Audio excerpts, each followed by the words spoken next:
In the vibrant village of Sundarpur, where the sun shines like a golden coin, lived two inseparable best friends, Raju and Mohan. Raju, in his bright yellow shirt, was a dreamer with a head full of wild schemes to strike it rich overnight. Beside him was Mohan, a gentle soul in a green shirt who followed Raju's lead with a look of constant, innocent confusion. Today's plan was simple, according to Raju. The village chief's mangoes were the finest, and selling them would surely make them millionaires. Sneaking into the chief's garden was easy, but carrying 20 heavy mangoes while trying to look casual proved to be much harder. They reached the market, and Raju began his high-stakes sales pitch to a curious customer, promising these were rare Himalayan jewels. But Mohan, incapable of telling a lie, piped up, "Oh no, sir. These are just the ones we took from the chief's tree." The timing couldn't have been worse. The village chief was standing right behind them, his mustache twitching with looming fury. After a stern lecture and a long walk home empty-handed, the duo was the laughingstock of the afternoon crowd. "Don't worry, Mohan," Raju sighed. "Mangoes are seasonal, but fish are forever." To the river. As sunset painted the sky in shades of purple and orange, the two sat by the riverbank, waiting for a single bite. The fish were stubborn.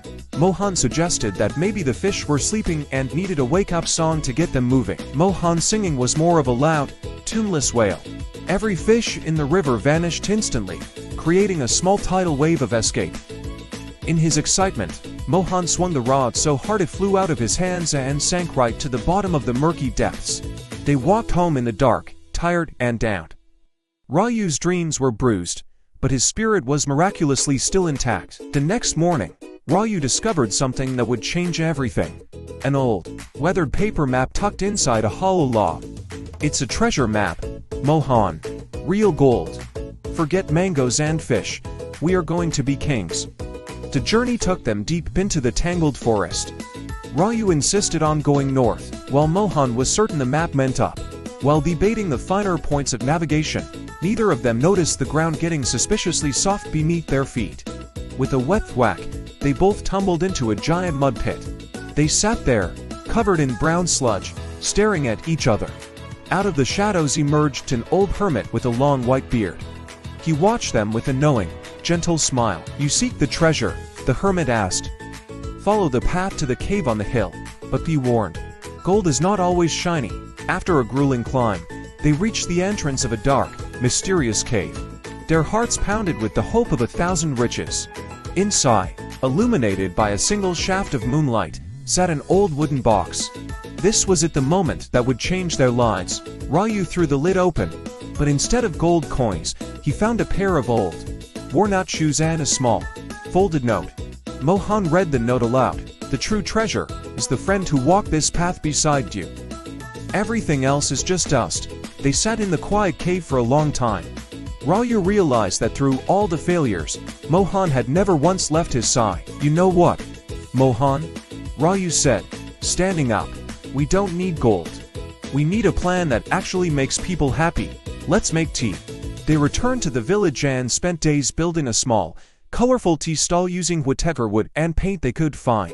The shop wasn't just about the tea, it was about the experience.